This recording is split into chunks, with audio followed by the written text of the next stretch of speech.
You've seen the headlines.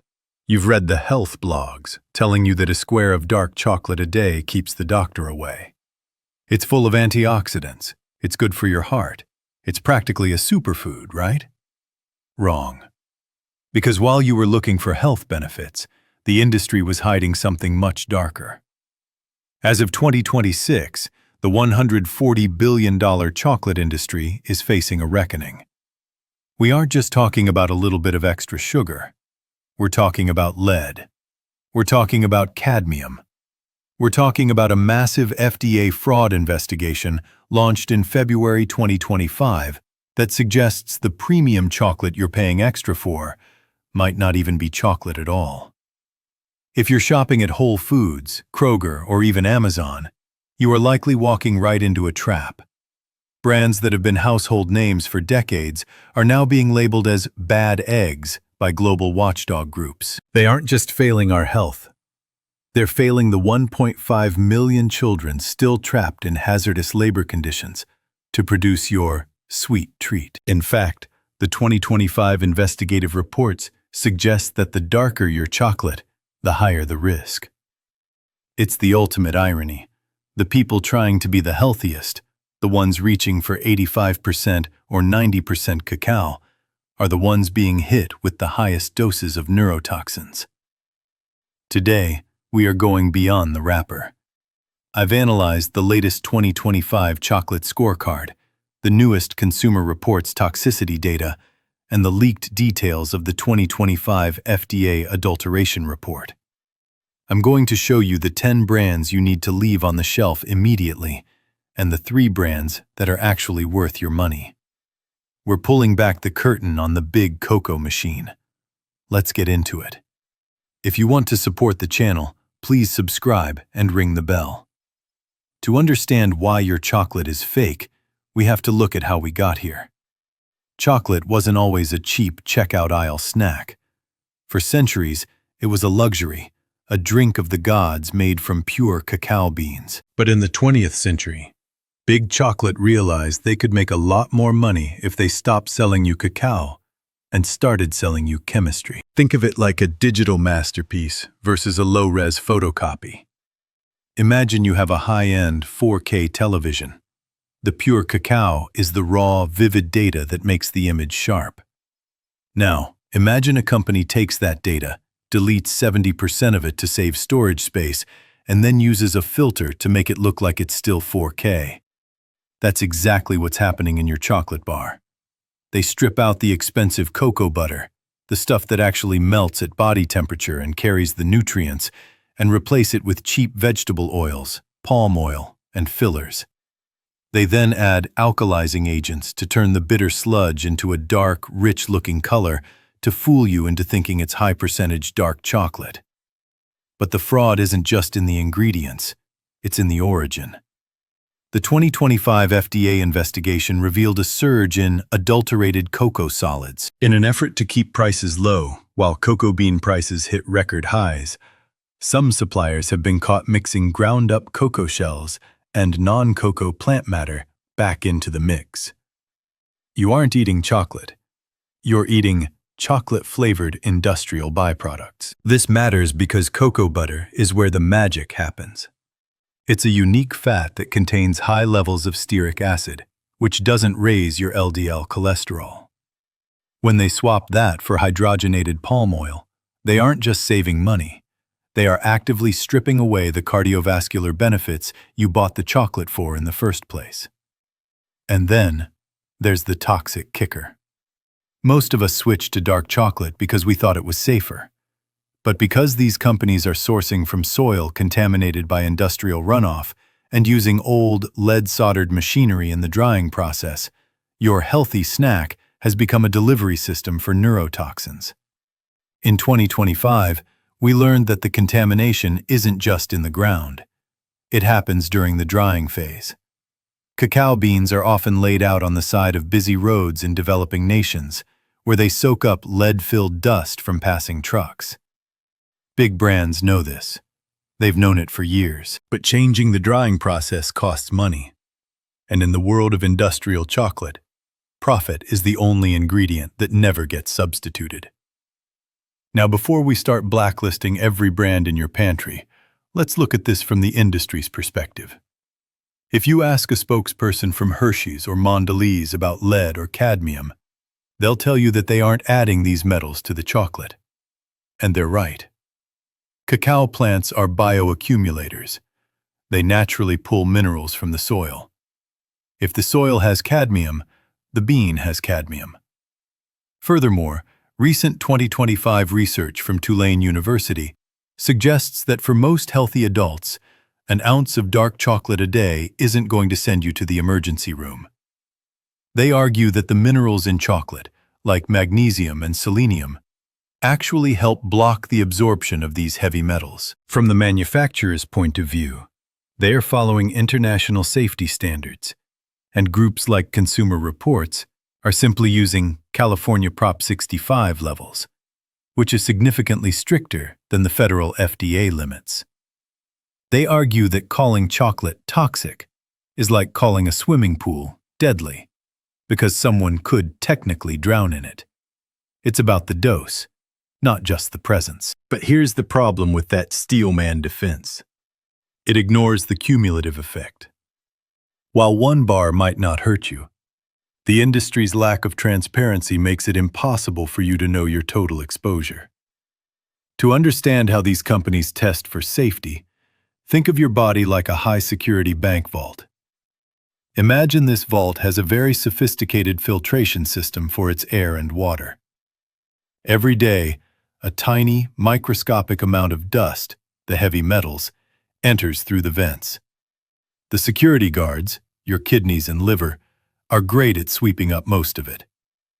But the dust from chocolate is special. It's like sticky glitter. Once it gets into the corners of the vault, it doesn't want to leave.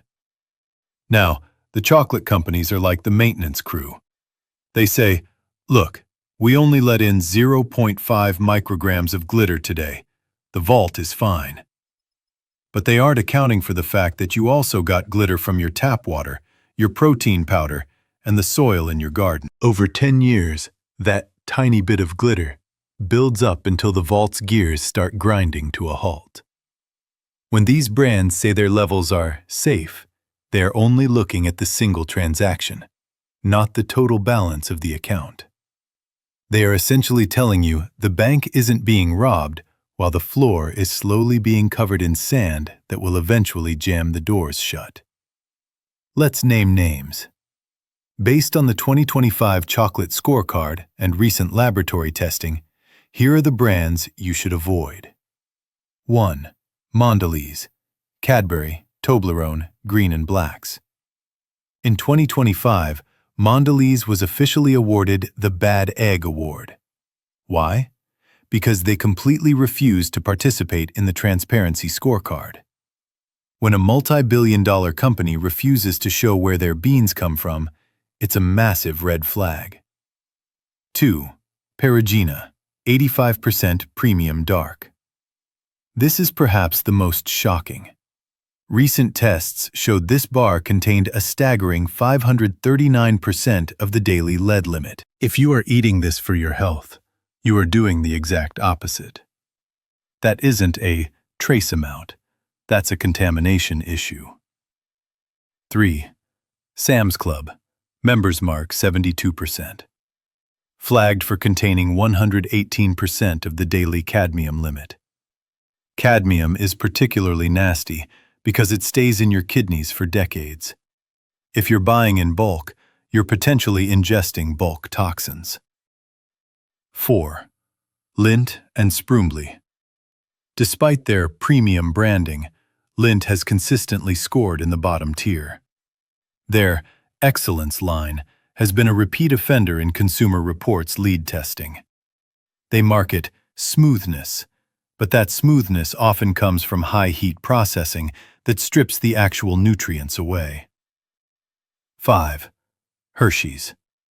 Beyond the heavy metal lawsuits, Hershey's is the king of chocolate-ish fraud. If you see chocolatey coating, it means they replaced the expensive cocoa butter with cheap vegetable oil and PGPR, a yellowish, viscous liquid used to mimic real chocolate.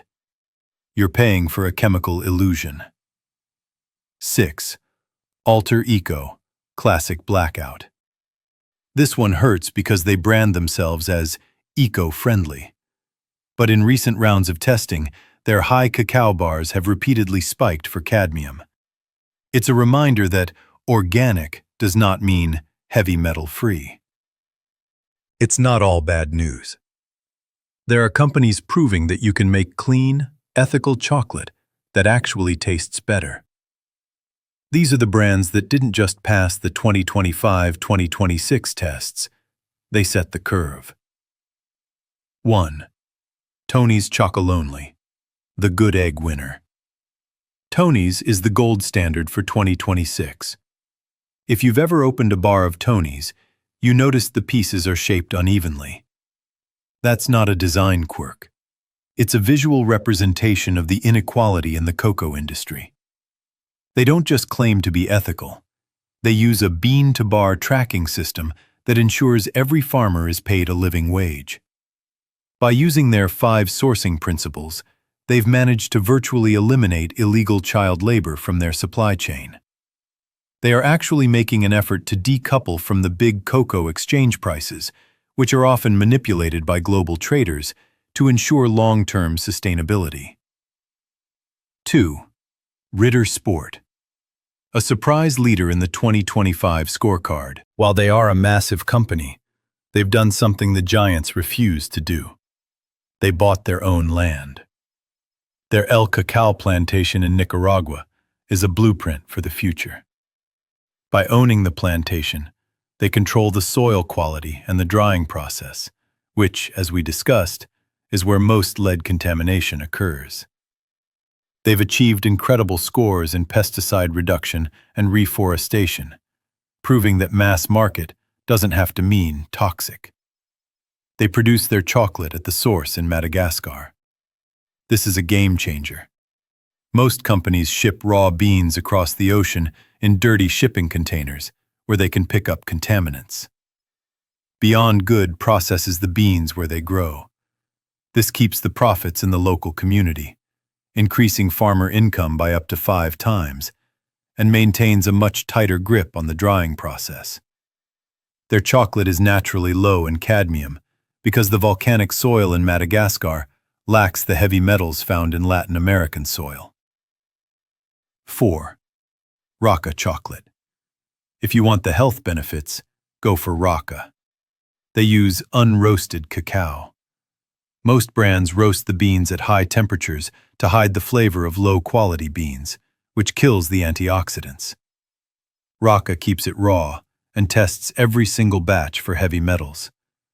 They are one of the few brands that publishes their sourcing transparency reports online for anyone to see. 5. Mast Brothers. Every brand has a history, and Mast Brothers has had their controversies. But in 2026, they have pivoted to being one of the most transparent, small-batch makers in the U.S. Their latest lab results show some of the lowest heavy metal scores in the industry, and they've moved toward a strictly organic, short ingredient list philosophy. Now, I can't be in the grocery store with you, so I want to give you 3 red flags to look for on any label. First, alkalization. If the label says, processed with alkali, put it back. This process, also known as Dutching, strips away up to 90% of the beneficial flavonols and is often used to mask the taste of moldy or low-quality beans.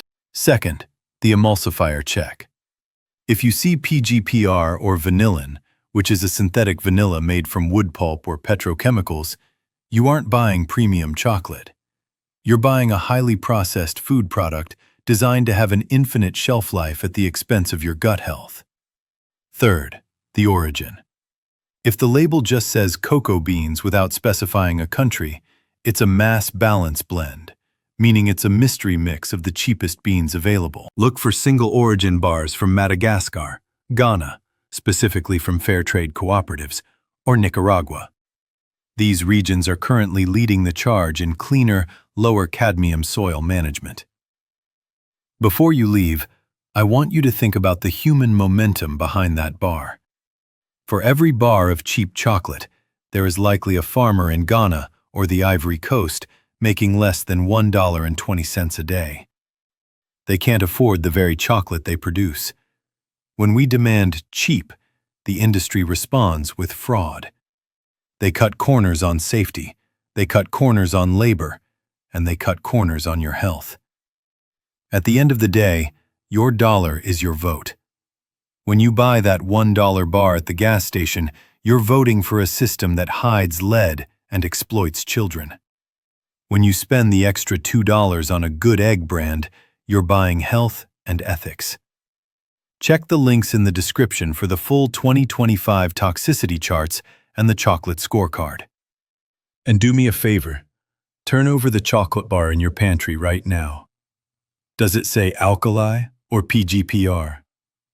Tell me the brand in the comments, and let's see how many of us are being fooled. Subscribe for more deep dives into the food industry's biggest secrets. I'll see you in the next one.